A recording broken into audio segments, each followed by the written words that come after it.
Assalamu алейкум, ардактуу телекөрүүчүлөр, кутмандуу кечиңиздер менен сиздер көрүп жаткан Эл көрсүн программасы. Мынакей кызматыңыздарда Азирет Осмонов жана Акмарал Айыпова. Саламатсыздарбы, барыңыздарга кутман кеч каалайбыз. Биз болсо кечки программабызды баштайбыз. Албетте соңку жаңылыктар менен жана кызыктуу маалыматтар менен бөлүшүүгө биз даярбыз.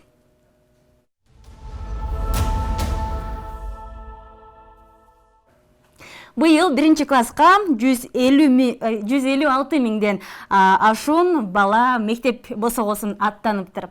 Бардык ушул окуу жылы башталышы менен бардык окуучуларды, 1-класска аттангандарды жана мугалимдерди биз куттуктайбыз. Албетте, бардыгыңыздарды мынакей билим күнү менен куттуктайлы деп айтсак болот. Анткени бүгүн мынакей өлкө боюнча 1,3 миңден ашуун жалпы мектепте билим алганы даярданып турушат. Албетте бул окуу жылы ийгиликтүү болсун деп бардыгына каалап кетер элек. Ооба. Албетте мектепте эмнени үйрөтөт? Эң алгач жазганды, тамга тааныганды. Аны албетте сүйлөгөндү үйрөтөт эмеспи? Анан дагы ушул биздин баягы тилегенибиз, үмүттөнгөнүбүз кыргыз мектебинин босогосун аттаган окуучулар көбүрөөк болсун дейбиз, Анан бүгүнкү күндөгү бир орчундуу маселелердин бири бул миграция маселеси эмеспи? Чет өлкөлөрдө иштеп жүргөн ата-энелердин балдары кыргызча билбей калган, эне тилин сүйлөй албай калган балдардын санынын көптүгү абдан эле кейиштүү. Бүгүнкү күндө бул көрүнүш биздин Кыргызстанда аябай эле көп. Бул маселенин үстүндө иштеген атайын баягы түзүмдөр дагы бар. Бул үй бүлөлөр тууралуу кийинки сюжетте чогуу көрөлү. Дал ушул чет мамлекетте жүрүп, ал жакта кичинесинен ал жактын тарбиясын алып, тилин үйрөнүп калган балдар тууралуу.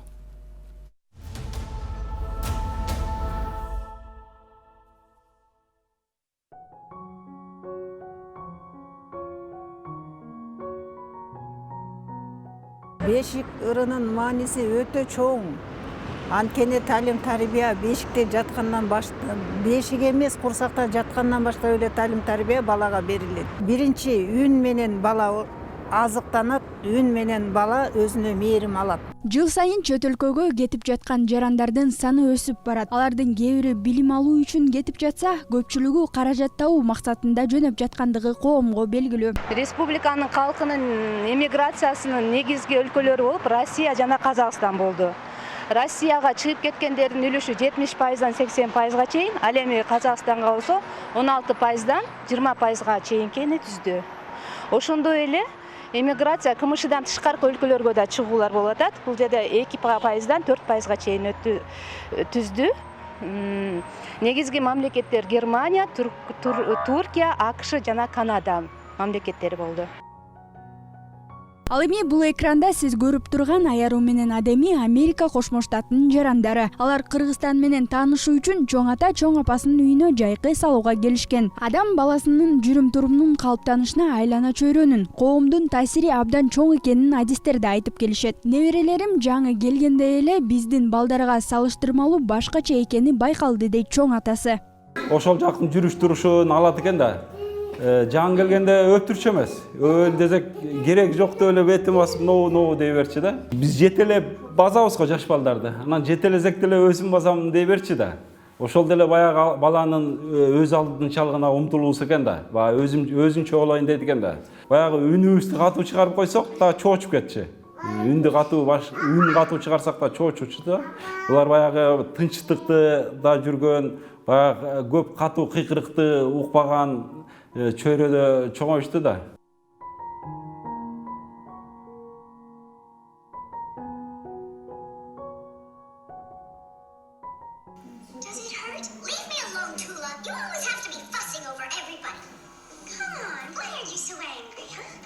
Балдарым ошо неберелерим Америкадан келген. Анан булар көбүнчөсү суюктукка көп көңүл бурушат экен да. Көп бир күндө 200 грамм, 300 граммдан 5 маал, 6 маалга чейин ичишет. Суюктукту көп. Өзгөчө улуусу аяруу бал менен жакшы көрөт. Аз бал дегенди үйрөнүп алды. бал дей берет. Булар мындай катуураак айтканды жактырбайт экен. Үнүң катуу болуп кетсе, көздөр башкача болуп кетет да. Мына жай акырын сүйлөсөң, ошону жакшы көрөт да. Кыргыз болуп кыргыздын каада салтын, тилин, дилин билбей калбасын деп неберелерин атайын алдырганын каарманыбыз айтып өттү. Кана аяры? Омин кылып койчу кызым. Адеми омин. Омин. Кана? Кана? Омин, Адеми? Аяры? Айзада Нурадилова, Гүлчөрө Казымкулов, New TV. Аяры, Омин.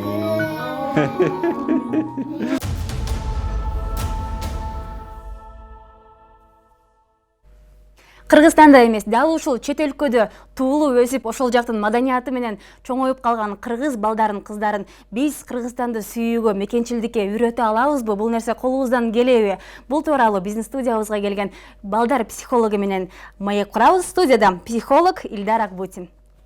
Келиңиз. Саламатсыздарбы? Кош келиңиз. Манаңыз жакшы. Алгачкы сурообуз, мынакей өзүңүз көрдүңүз, жогоруда тасмада ошол башка мамлекетте чоңоюп, ошол жакта өсүп, ал жактын тилин үйрөнүп, ошол жактын тилин сүйлөп калган балдарды бул жакка келгенде, өзүбүздүн өлкөбүзгө келгенде кантип баягы мекенчилдикке чакырып, алардын мекенчилдик сезимин ойгото алабыз? В психологии такое есть понятие утрата национальной идентичности. Психологияда мындай бир түшүнүк бар. Когда человек с улуттук очень раннего возраста, мүнөздү жоготуу деген. Он живет в другой среде, естественно, он теряет 2-3 жаштан баштап башка айралганда чөрөндө өскөн бала өзүнүн маданиятын, ошол тилин, кулк мүнөзү жок болот. Продуктом точно такого же, ну так скажем, отношения родителей. То есть если взять детский период развития где-то до 5-7 лет, это самый важный период. 5 жашка чейинки потому что өсүүсүн за алсак, этот период закладываются корни. ушул маалда өтө өзгөчө маанилүү болуп эсептелинет. Себеби бул маалда бала өзүнө керектүү нерселердин баардыгын кабыл алуу мезгили болуп саналат. И когда я посещал своих друзей, там тоже Мен өзүмдүн досторумдун мы садились на пол, үйлөрүнө барганда алардын ушул кичинекей балдарын я көрүп, погружался вот в это мен детское дайыма аларды состояние, көрүп, когда я мен аларды чувствовал түшүнчүмүн кичинекей балдарды. дом, родина, тепло, приятно, мама, Булар папа, дайыма что-то такое ценности. ата мекен, эне, Таким образом, үй если бүлө деген ребенок не получил түшүнүктөрдү в раннем тез возрасте вот кабыл эти алат. ценности, Бул эң кичинекей кезинде то очень тез тяжело кабыл их туда алуу уже мезгили болуп положить. саналат. Даже если ребенок говорит, может быть, на другом языке, у него могут остаться вот эти ощущения, ну, так скажем, приятного, родного. И поэтому очень важно, Башка чтобы тилде дагы дети алар с сүйлөсө, самого раннего возраста уже воспитывались в такой булар культуре. ички От сезиминде кого это дайыма калат. зависит? Конечно, это от родителей. То есть, если Ата энелеринин родители көп сами, нерсе так скажем, көз каранды, живут этим, они делают всевозможные, ну, так скажем, культурные ценности прививают, говорят ата на энелер родном дайыма языке ошол дома. Они могут өз жить в элинин другой стране, маданиятын но если дома они между собой сүйлөп общаются айтса, на ич ара своем родном сүйлөшсө, языке, то тогда кайсы не важно, тилде на каком сүйлөбөсүн, языке там. Потому ал что жакта кайсы самое тилде ценное сүйлөбөсүн, общение это между родителями и ребенком, правильно? эң Поэтому, маанилүүсү бул ата эненин в экөөнүн таком ортосунда случае не сүйлөшүүсү, страшно. үй бүлөнүн ичинде В какой сүйлөшүүсү. бы мы стране ни жили, корни сохраняются. Но если родители сами теряют эти корни, то ребенок, он как губка, он впитывает то, что ему дают. Чем вы его кормите, Кичинекей то он балдар усваивает. өтө сезгич болот Также алар. здесь, поэтому важно здесь родителям помнить об этих вещах, и тогда ребенок Бул он нерсени будет ата энелер эч качан принимать унутпаш это керек, всё. себеби кичинекей Бардык бала нерсе ата дайыма. энеден көз каранды турбайбы анда, Түшүнүктүү Илдар мырза.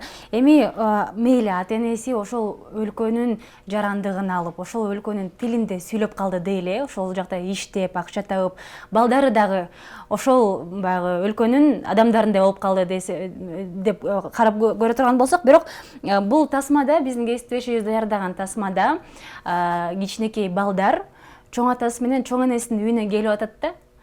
Чоң атасы менен чоң энеси англис тилин билбейт. Кыргызча сүйлөп атышат, кыргызча бата кылып атышат. Анан неберелеринин баягы өзүн алып жүргөнүнө таң калып атат да. Балдар үчүн бул канчалык деңгээлде стресс болушу мүмкүн. Анан чоң атасы менен чоң энесине кантип үйрөнөт? Же алар балдарга кантип үйрөнөт? Здесь мы говорили о том, что, скорее всего, эту большую роль играют родители.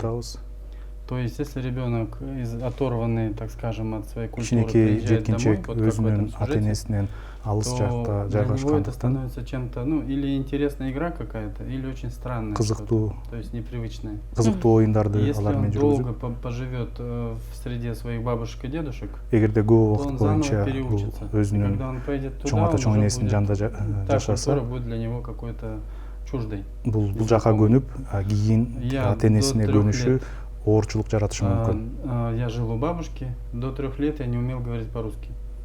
Мен мисалы Потом өзүмдүн в 3 года меня забрали чоң энемде родители, жашадым 3 жашка говорили чейин. дома Мен только на ал русском жакта языке. орус Я тилинде забыл кыргызский. жашаган И теперь, кыргыз то тилинде есть, сүйлөгөндү билчү эмесмин. детский Андан возраст кийин это мен как губка, бул я жака же говорю, келип это как орус питательная жүрөнүп среда. кайра кыргыз тилин Куда вы унуттум. ее положите, он то наберет, ту информацию. Ошондуктан он собирает. кичинекей баланы кайсы Поэтому очень важно этот период айлана года до чөйрөгө 5-7 салбасын, ошол айлана лет. чөйрөдө Если өзүнүн туда заложится таасирин тийгизет фундамент, дагы. после 7 лет уже ничего не страшно. Ребенок уже будет это глубоко держать. 7 жашка чейин бул нерсе. Ошол миграция маселесине дагы бир жолу кайтып келебиз. Ага чейин берилчү суроо бул бүгүнкү күндө ошол баягы коомдо аябай актуалдуу маселе бул. Бүгүнкү күндө эң чоң маселе. Уюлдук телефон. Уюлдук телефон. 21-кылым бул электрондоштуруу, баардык нерсени Гаджет. гаджеттерди колдонуу менен жаш балдарыбыз ошол баягы интернет оюндарын аябай азгырылып баратпайбы? Бул нерсе жаш баланын психологиясына канчалык деңгээлде таасир этет? Жана ошону кантип арылсак болот? Это самый частый вопрос. Эң аябай көп берилчү суроо. Родители практически каждую консультацию они задают этот Ата энелер вопрос. дайыма Что мага делать? Дети, консультация телефон, келгенде ушул суроону планшет, беришет. Эмне компьютер. кылышыбыз керек? Неважно какой Смартфон, возраст, 3 телефондан года, алыстатыш үчүн эмне кылышыбыз 18 керек? лет, все там. 18 жашка чейин Причина балдардын закладывается в баардыгын очень раннем возрасте. То есть, когда родителям, например, некогда, много детей жаш или же курагында работа, они уставшие приходят с болот. работы, чтобы ребенок не мешал. Ата энелер нам дайыма мультики жумуштан посмотреть. кечигип Так үйүнө начинается келгенде подсаживание на чарчап гаджеты. калганда алып туруп Если эле ребенок, он начинает смотреть мультфильмы, телефонду колуна понимает, карматышат. что маме некогда, я Бул буду туура смотреть эмес көрүнүш. телефон, вот с этого начинается любовь. Пластмассовая Колуна любовь. карматып коюп, Мультфильм никогда анан не көңүл бурбай откажется. койгу бул Не эң скажет, мне туура эмес некогда. көрүнүш. И поэтому он всегда уже там. Потом мама, когда проснулась через 5 лет или Бир 10 эки лет, сааттан говорит, пойдем кийин со мной, а ребенок говорит, эниси нет, вот карайт моя любовь баланы здесь. болсо бала дагы эле ойноп аткан болот. Поэтому Ошондон кийин первое, что жүрүүгө делают, это родители эшикке чыгып делают мен менен ошибку, чогуу что басалы десе дают бала детям, буга макул болбойт. чтобы Мына отстал. ушул жерде Если анын это баардыгы уже башталат. произошло, дети там 5, 7, 8, 10 лет, то родители могут вместе смотреть. Например, что он любит 5-8 смотреть? жаш куракта Фильмы, игры или балдардын еще ата что-то. энелери Если чогуу они балдар вместе менен это делают, бирге көрүшү то керек. тогда им будет о чем поговорить. Бирге У көрүп них ошол как будто көргөн общая нерсени тема. чогуу А талкуулап вот из общей алар менен темы мы сүйлөшүү можем зарыл. уже его вывести куда-то. Например, поехали в горы, поехали там Андан кийин бала менен сүйлөшкөндө анан көчөгө алып чыкканда жеңил болот. Тоого көчөгө алып чыккан жеңил болот. А папа там в телевизоре, в газете, то тогда Эч качан аларды таштап нету койбош контакта. керек. Но Атасы если папа или мама газета, начинают телевизор вместе көрүп, с баласы ребенком, бул то жакта, тогда у них бала есть о өзү чем телефондо, обсудить. анда Например, бул туура смотрят эмес көрүнүш. детский какой-то фильм, который ребенку нравится, а отцу не нравится. Но отец может сказать, ну давай посмотрим.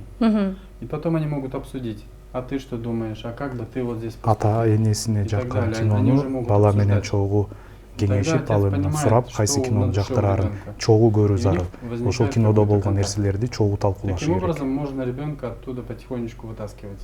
Ушундай Вместе кадамдар проводить менен время, акырындан чтобы баланы ребенку нравилось. Не телефондон только поехать алыстатса на болот. рыбалку или еще что-то. Может, ребенок не любит рыбалку, может, лыжи любит. Поехали на лыжи. То есть, таким образом появляются общие интересы. А если есть общий интерес, то ребенок Бала всегда менен будет ата эненин заинтересован в ортосунда общении с родителями. жалпы бир кызыгуу болуш керек. Түшүнүктүү, бирок андай ата энелер аз да. Илдар байке, ушул учурда эмне кылабыз? Ну, есть такие трудности. Кыйынчылыктар ар дайым кыйынчылыктар болот. бар. Сизге чоң рахмат, ыраазычылык билдиребиз. Айткан кеп кеңешиңизди бизди көрүп жаткан ата энелер кулагына күмөш сырга катары илип алышты болуш керек. Балдар психологу, Чоң психолог рахмат сиздерге. Илдар Акбутин бизде конокто болду. Ал эми биз балдар, жаш муун бул биздин келечек деп айтып келет эмеспизби? 28 жашка толгон эр азаматтар, улан кыздар бүгүнкү күндө күчкө толуп турган убагы. Демек, биздин өлкөбүз дагы, мамлекетибиз дагы ушундай бир кубаттанып турган кез экен да, эгер салыштырып карай турган болсок. Бүгүнкү күндө ар бир кыргыз атуулу эгемендүү Кыргызстанда жашап жатканына сыймыктаныш керек. Эгемендүүлүккө ээ болгонубузга 28 жыл толуптур. Дал ушул майрамдын урматына кийинки материалды сиздерге сунуштайбыз. Кыргызстандын эгемендүү мамлекет болгонуна 28 жыл болду. Өзүбүздүн туубуз, гербибиз жана ошондой эле кыргыз валютасы бар. Мамлекеттик символдор тууралуу жана ушул сом тууралуу шаарыбыздын тургундары жана коноктору эмнелерди билишет, алдыда чогуу көрөбүз. 1991 жылы 31 августта биз Кыргыз Республикабызды эгемендүү, көз карандысыз суверендүү демократиялуу өлкө деп жарыяладык. Эгемендүүлүккө ээ болгонубузга канча жыл болду деген сурообузга шаарыбыздын тургундарынан төмөндөгү жоопторду алдык. Биздин эгемендүүлүккө канча жыл болду? 1989 жылдан санаанда 30 жыл болуп калат. Кыргыз Республикасынын эгемендүүлүгүнө Ушул эгемендүүлүккө ээ болгонубузга канча жыл болду? 28 жыл болду быйыл. 38 жыл. 28 жыл болду. 78 жыл болду. 72 жыл болгондо канчанчы жылы эгемендүүлүк алдык? 72 жыл болдуна 900 эчинде жок экен.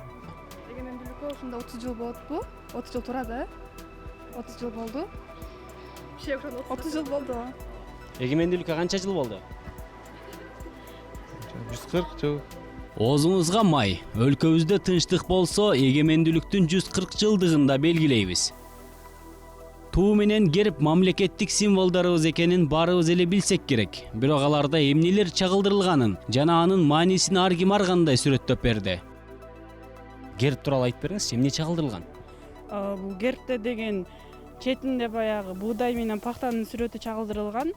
Ал кыргыз элинин баягы эмгекчилдигин билдирет. Жана ортосунда ысык көлүбүз, ала тообуз бар. Гербте бүркүт чагылдырылган. Биздин гербте Кыргыздын боз үйүнүн түндүгү чагылдырылган. Эгемендүүлүккө ээ болгон жылдарды жаштарга караганда улуумун жакындан билет эмеспи? Шаар тургундары ошол жылдарды кандай эскерет? 91-жылы сиз канча жашта элеңиз, анан ошол күндү кандай белгилегенсиздер? Эгемендүүлүктүн биз жаңы бөлүнгөндө эгемендүүлүк эмне экенин түшүнгөн эмеспиз. Бул эмне майрам дегендей болчубуз да. Эми андан кийин аны бара-бара эгемендүүлүктү өзүбүздүн мамлекетибиз өзүнчө бөлүндү деп өзүбүз анан азыр эми жакшы майрамда атабыз. Ал мезгилде эми багы эгемендүүлүк өзүбүзгө алып, баягы союз таркап, элдер деген ошол мезгилде аягындай чындыкты айтсам, даже нанга дагы ушундай жетпей, арпа, буудай ушуларды тегирменен тартып жеген убакыт болгон. Кыргыз Республикасынын улуттук акча бирдиги сом өлкө эгемендүүлүк алгандан кийин 1993 жылы 10 майда жүгүртүүгө чыгарылган. Бул датаны көпчүлүк эл унутуп калганбы айтор ар кандай жооп айтып жатты. Кыргыз валютасы сом канчанчы жылы иштетилип баштаганын билесизби? Билбейт экен, чын айтсам. 1992 жыл эмеспи? 93 жылы кабыл алынса керек. Бул эгемендүүлүккө оңой жеткен жокпуз. Канчалаган кан кечип, оор күндөрдү баштан өткөрдүк деген Асан ата элибизде мындан ары жакшылык гана болуп турсун деп батасын берди. Эл аман болсун, журт аман болсун, калай калк аман болсун, элде тынчтык болсун, элде ынтымак болсун. Азирет Осмонов, Акмарал Айыпова, Эл көрсүн программасы.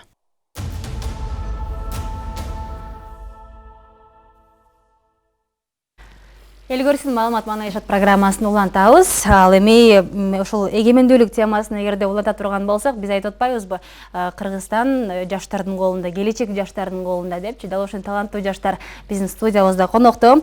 Өзбекстандын Самарканд шаарында өткөн Шарк тароналары аттуу 2019-жылдын алкагында эл аралык фестивалында 80 мамлекеттен ичинден биринчи орунга ээ болгон биздин сыймыктуу уулдарыбыз конокто, комузчулар Эйламан, Айбек, Каныбековдор. Саламатсыздар, кош келдиңиздер. Чоң рахмат, кош болдук. Куттуктайбыз биринчиден, жеңишиңиздер менен. Азаматсыздар, сиздер менен сыймыктанабыз. Мынакей болуп өткөн фестивалда сиздер кандай чакырууну каяктан алдыңыздар? Саламатсыздарбы? Чоң рахмат. Биз чакыруу ошо уюштуруучулар тарабынан, тагыраак айтканда Өзбекстан тарабынан бизде ошо уюштуруучунун Хуснидин деген байке биз менен тааныш элек, фестивалда Тайваньда таанышканбыз. Анан ошол байке жазып калды, ушундай бизде фестиваль бар, келип катышпайсыңбы деп 3 ай мурун жазган. Анан биз биринчи видеолорду жибердик, анан видеолорубуз аларга жагып өтүп кеттик. Анан кийин ошо даярдык башталып эле катышып калдык. Сизди буга чейин комуз чертип, баягы эл көзүндө жүрүп, сизди таанып калганбыз, Элеман депчи. Анан сиздин көрсө бетон энеңиз дагы Айбекти биринчи жолу көрүп атабыз да. Экөөңүздөр каякта, сиз дагы окуйсузбу ошол комуз боюнча? Же сиз байкеңизден үйрөнгөнсүзбү? Жок, мен дагы ошо Мукар Шадраев деген мектепти, Атай музыкалык мектепти бүткөм. Андан кийин ошо консерваторияны аяктап быйыл окууну бүттүм.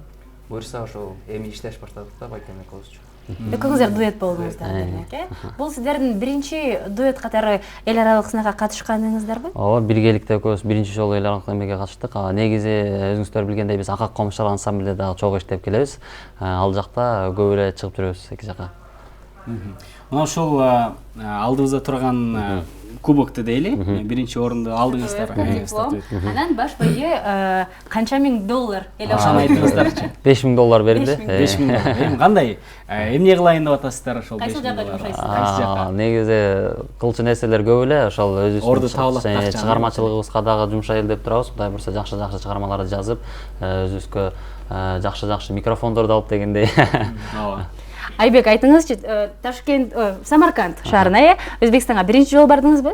Өзбекстанга биринчи жолу бардым. Эли кандай экен, жери кандай экен, кандай тосуп алышты? Абдан сонун жакшы тосуп алышты. Биз барганда эле Ташкентке бардык биринчи. Ташкенттен поезд менен бардык да Самаркандга. Самаркандга барганда абдан баары жагы сурнаяларын созуп, музыкалар менен коштоосунда баары жакшы тосуп алышты. Абдан жакшы экен. Тарыхый жерлерине кезип жүрдүк, кыдырып. Абдан жакшы кооз шаар экен. Анан 80 мамлекеттен келген 300 катышуучу, Алар дагы бир гана ошол аспаптарда ойношту, же ырдагандар да болду. Кандай өнөрлөрүн көрсөтүштү? Ар кандай аябай күчтүү, мыкты конкуренцияда аябай күчтүү болду. Мыкты өзүнүн ишин билген адамдар келиптир, ырдагандар болду. 5-6 кишиден турган топтор барышты. Жеке аспапта ойногондор барды, Америкадан барышты, Испаниядан, Индиядан барды. Биз ошо конкурска чейин программада ушундай жазылган экен, башка паркта концерт койдук да. Ал жакта Индиядан барышты, Эстониядан, Венгриядан барып, ошол биз дагы ошол паркка жазылыптырбыз. Анан кийин барып чекесинен көрдүк, индустардын ойногонун көрүп алып, биз аябай бир аз Алар эмне ойношту? Демибиз муздай түштү да, алар да ушунчалык мастерлер экен өзүнүн ишиндечи. Аябай техникалары күчтүү, эми биз музыканы түшүнгөндүктөн жакшы байкап отурдук да.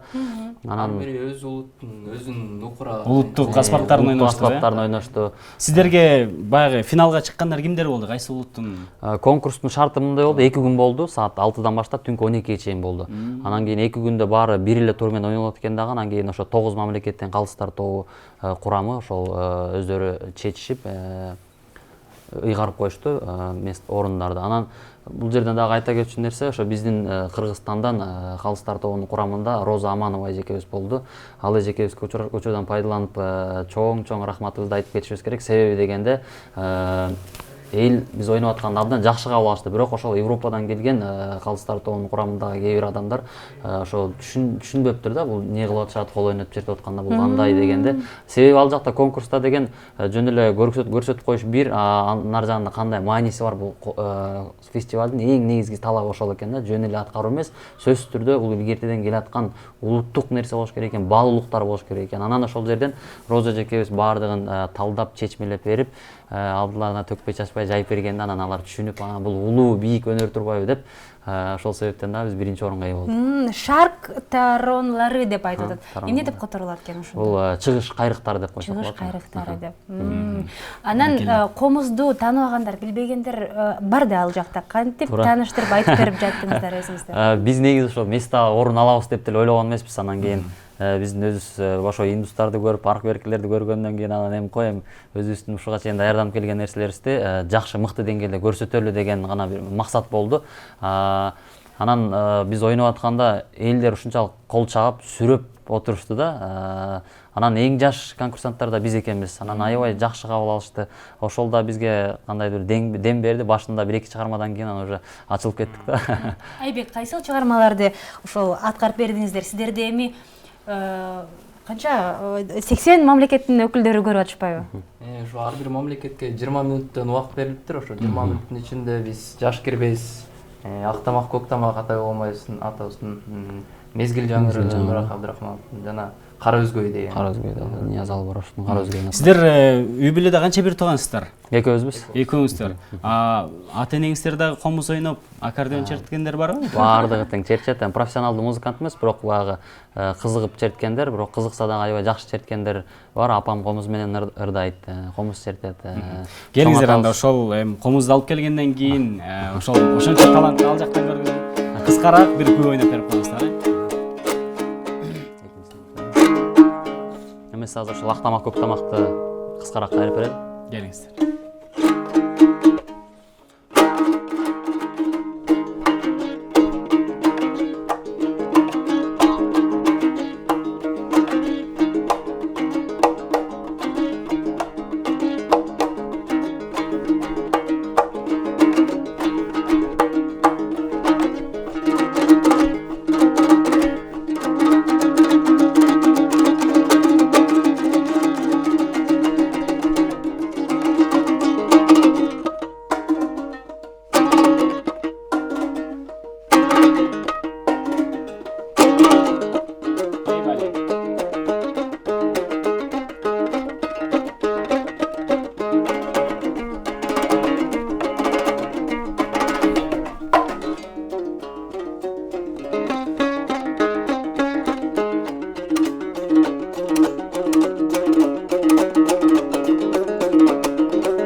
Биздин желегибизди ар дайым жеңиштерде желбирет жүрө бериңиздер. Чоң рахмат. Айбек жана Элеман Каныбековдор бизде конокто болушту.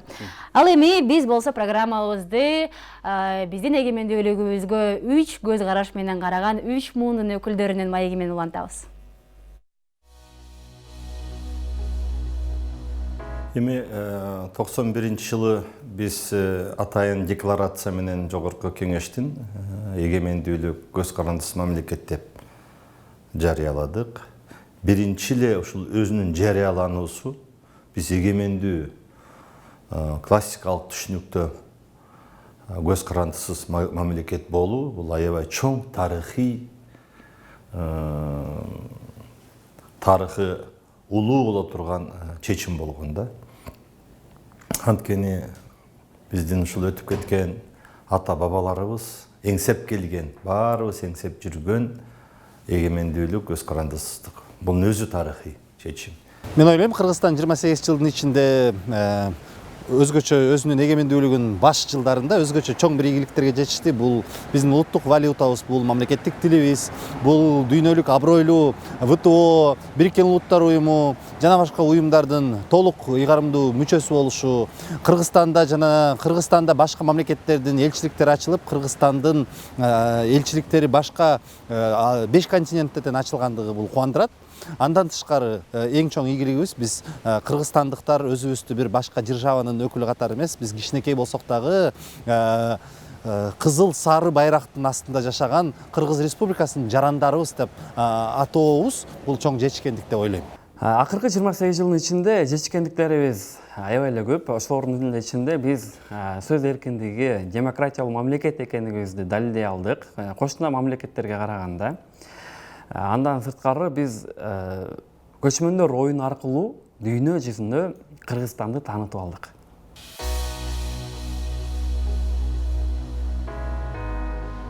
Демократия деп биз ээн баштыкты тартипсиздикти көбүрөөк кой берип жибердик.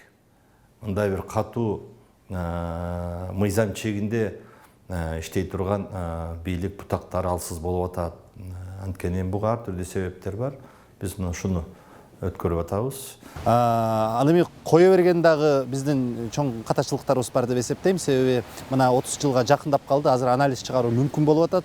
Анан биздин эң чоң кое бергендигибиздин бири бул биздин кең байлыктарыбызды өзүбүз иштетпестен жөн эле сырье боюнча башка мамлекеттер алып кетип, биздин келечектеги муундарыбыз колдоно турган байлыктар бүгүнкү күндө сатылып аткандыгы эң чоң кое бергендик. Жетишпей калган жактарыбыз аябай эле көп. Кошуна өлкөлөргө караганда биз алдаганча артта калып кеттик. Ошол эле экономика жагынан, ошол эле маданият жагынан, эми жана башка көптөгөн нерселерден артта калып кеттик десем жаңылышпайм.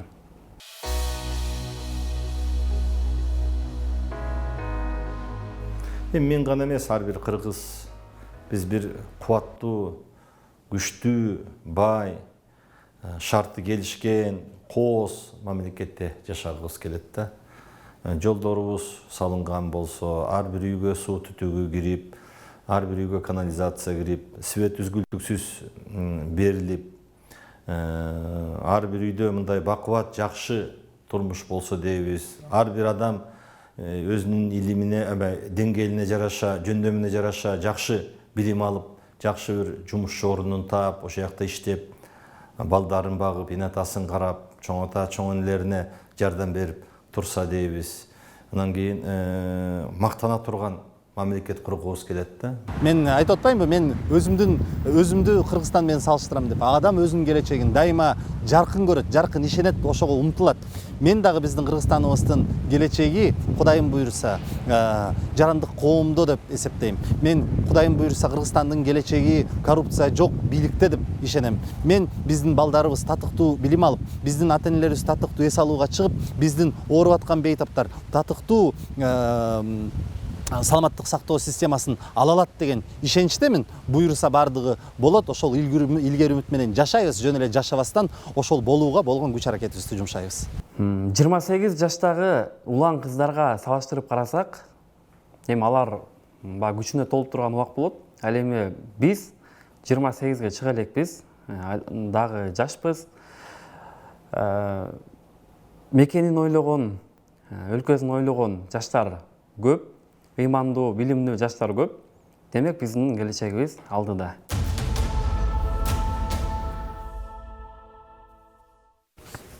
Эфирибизде улантабыз. Эл көрсүн программасын көрүп жатасыздар. Сиздер мынакей жогоруда биздин жигердүү жаштарыбыз келечек жаштардын колунда деп атат. Ал эми ошол биздин келечекти кура турчу жаштарыбыз биздин студиябызда дагы бар. Чет өлкөгө окууга кетип аткан студентибиз бар, Асем Кадыралиева, жана ошондой эле перспектив билим берүү борборунун өкүлү Аман Токторбеков биздин конокто. Саламатсыздарбы? Кош келиңиздер. Асем, сиз Түштүк Кореяга билим алган кетесиз? Качан кетесиз?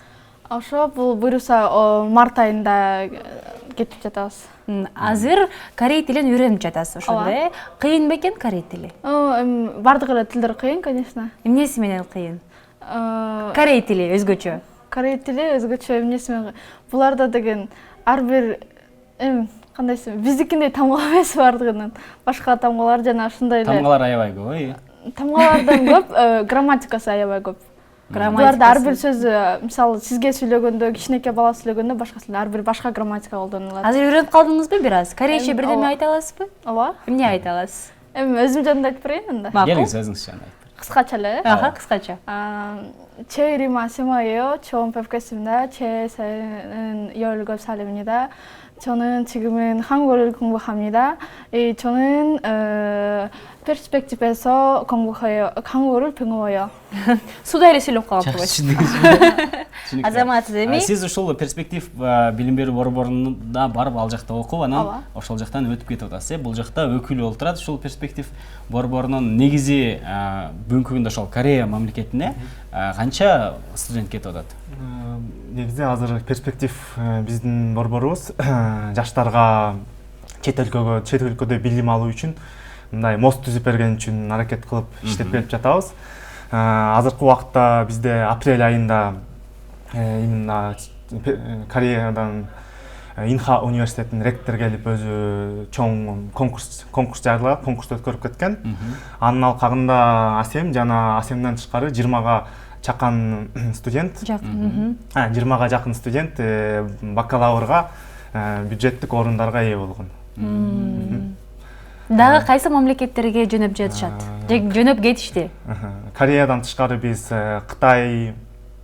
Кытай, Филиппин, кээ бир Европа, Германияга жиберебиз окууга.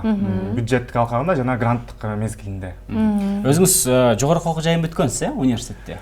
Өзүм же окуп атасыз бүгүнкү күндө? Азыр мен өзүм иштеп жана окуйм. Өзүм Кыргызстанда бир аз окугам, андан тышкары өзүм окуумду Кытайда улагам.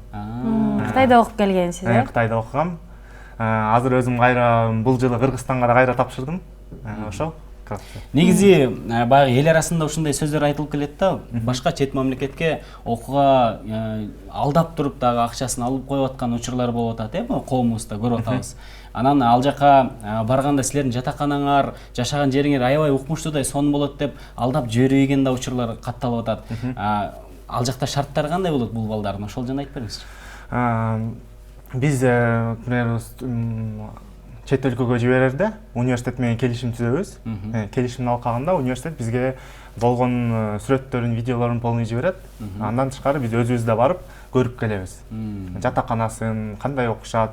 Андан тышкары чет өлкөдө окуган студенттер, Кыргыздын студенттери аябай көп. Кытайда, Кореяда. Анын баары чет өлкөдө кандай, Кыргызстандын студенти барса, аякта общий эле кандай иностранец деп эле каралат. Кыргыз же казак же там африканец деп бөлүнбөйт. Ар бир студентке бирдей условия болот. Условиялар аябай жакшы. Жолдорун айтып бериңизчи, окууга тапшыруунун жолдорун ошол эле Түштүк Кореянын мисалында. Чет өлкөгө тапшырыш үчүн биринчиден бул тил керек, экинчиден бул 11-класстын аттестаты керек.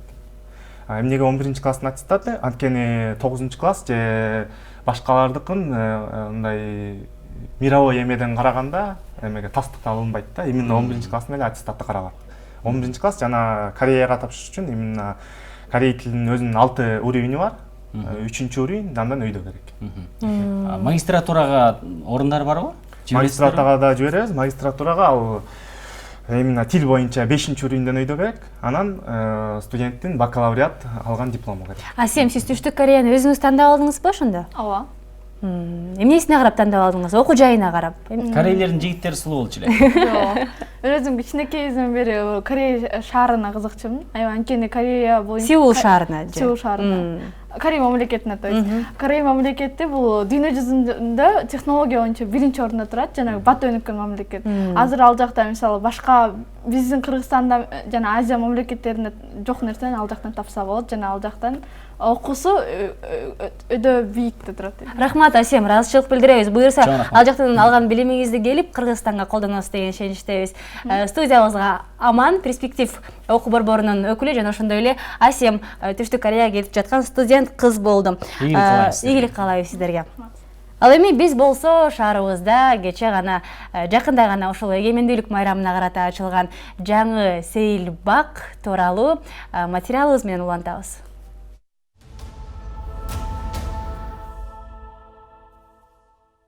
Курман, айтыңыз, Курман разы болсын, кабыл болсын, айтыңар маарек болсын.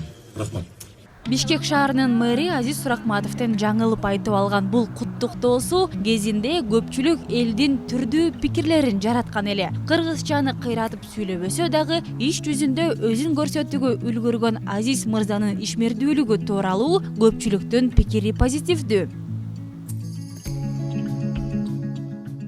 Борбор калабыздын соңку мэри Азиз Суракматов 2018-жылдын август айынан баштап ишке киришкен. Кыргызстандын жүзү болгон Бишкек шаарында бул жыл ичинде такыр эле өзгөрүү болгон жок десек туура эмес. Жаз келери менен шаарыбызга олтургузулган гүлдөрдүн түрлөрү да, формасы да бул жылы өзгөчө. Көчөлөр оңдолуп, жаңы конуштарга суу түтүктөрү киргизилип, мектептер ачылгандыгын шаар тургундары да, активисттер да көз жазымда калтырышпайт. Ал эми өлкөбүздүн эгемендүүлүгүнө карата ачылган ынтымак сейил багында тургундар менен коноктор сейилдеп эле жыргап калышты. Бул дагы болсо шаар тургундары үчүн жасалган дагы бир жакшы көрүнүш десек болот.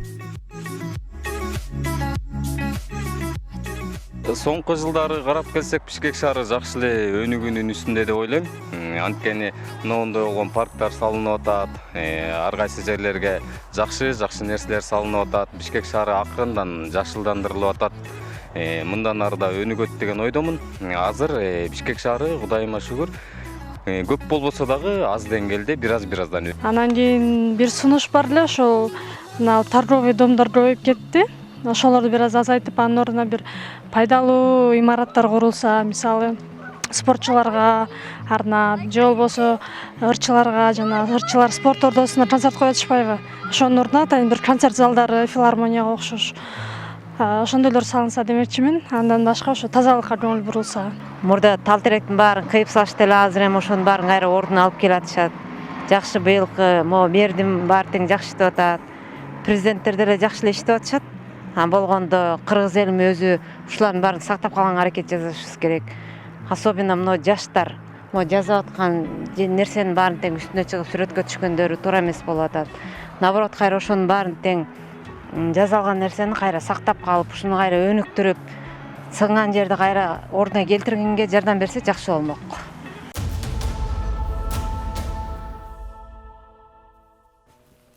Албетте, биз дагы ушул шаар тургундары айткан сөздөргө кошулабыз. Эң биринчи бизге ушундай шарттар түзүлүп жатса, сейил бактар курулуп атса, бул кубантарлык нерсе. Анан сактап калыш, ошол нерсенин баркына жетиш, бул ар бир ошол атуулдун өзүнүн көз каранды. Албетте. Кече күнү бардыгыбыз билебиз, ошол соц түйүндөрдө аябай кызуу талкуу жараткан баягы парктын ичиндеги коюлган эстеликтердин үстүнө чыгып алып, минип алып сүрөткө түшкөн дагы окуяларды көрдүк. Коом баягы соц түйүндөрдө ар кандай терс пикирлерди жазышты бардыгы эле. Мындай нерсени кылбоо жана ошондой эле аны көздүн карегиндей сактоо бул өзүбүздүн колубузда экенин дагы бир жолу айта кетели. Ошондой эстеликтерге чыккыңыз келип атса, Суу Самырга барып ат минип келиңиз, Ооба. Суу Самырды Ош Бишкек жолунда каттагандарды баарыбыз билебиз. Ошол Париж деп коет. Бул Кыргызстандын өзүнүн Парижи бар. Эмне үчүн Париж болуп калган, эмне үчүн ушинтип аталып калган, жана ошол жердеги жашаган элдерден биз интервью алып, ошол жөнүндө сюжет жасаганбыз. Анда андыктан чыга көрөлү.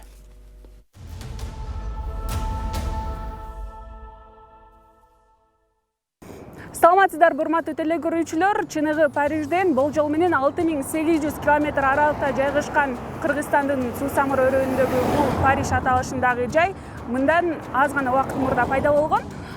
Бул жерде өзүңүздөр көргөндөй кымбат кафе, ресторандар жана ошондой эле бренд дүкөндөр деле жок. Бул жерде көбүнчө ары бери өткөн жүргүнчүлөр тамактанып, автоунааларына май куюп өтүшөт.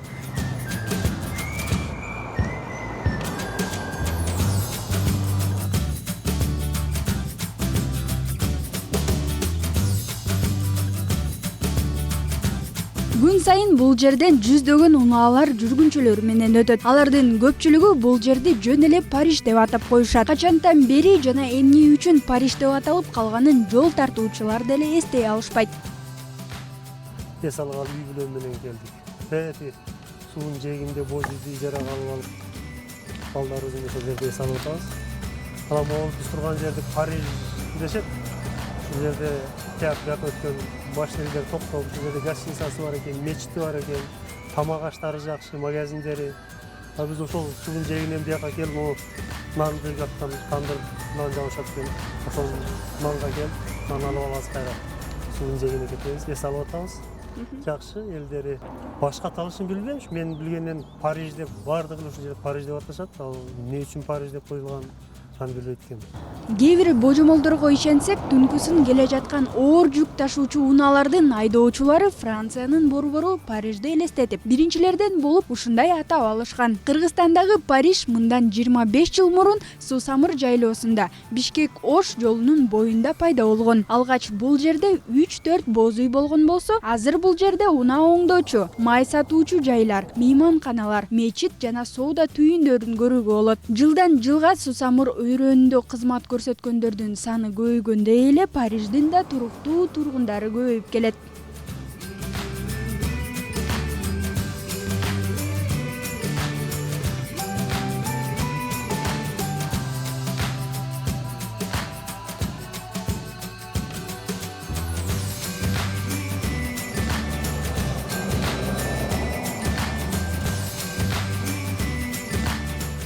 Кыргызстандагы Парижге да эс алуу үчүн келген туристтер жок эмес. Казакстандын жараны Кундуз айым 5 жылдан бери бул жерге жаз жай айлары келип турарын белгиледи.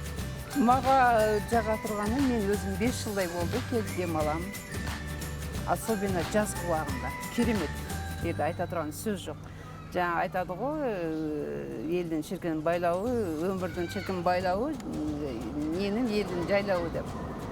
Сусамыр элдин эң жайлау жери го, жазгысы особенно.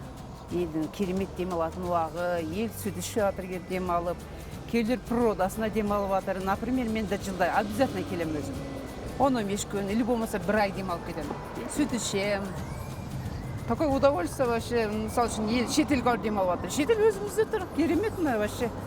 Жылда келип дем алып кетем, керемет. Баары натуральный тамактар, курттары, сүзбөлөрү, сөз жок айта турган. Натуральный эс, натуральный. Кыргызстандагы эң бир популярдуу туристтик зоналардын бири болсо дагы азырынча Париж расмий түрдө айыл макамына ээ эмес. Кыргызстандагы париждиктердин бүгүнкү күндө саны канча экени белгисиз. Түнкүсүн атайын гирляндалар менен кооздолуп, шамдар менен жаркырап турган бул жер качан чоң шаарга айланат, аны убакыт көрсөтөт. Биз болгону гана Парижге кош келиңиздер деп айтмакчыбыз. Айзада Нурадилова, Гүлчөрө Казымкулов, Инсан Бакиров, New TV.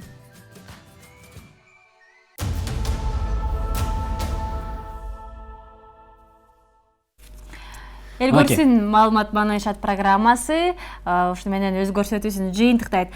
Албетте биз 1 саат аралыгында кечки 8ден 9га чейин соңку жаңылыктар менен жана ошондой эле биздин коомубузда абдан бир ар түрдүү пикирлерди жаратып жаткан темаларды талкуулап сиздерге алып чыкканга аракет кылмакчыбыз. Албетте. Кызматыңыздарда Азирет Осмонов жана Акмарал Айыпова болдук. Биздин көрсөтүүбүздө күн жүрүш программасы улантмакчы. Анын алып баруучусу Мирлан Маматали уулу сиздерге акыркы жаңылыктар менен бөлүшөт. Кайрадан көрүшкөнчө коштошобуз.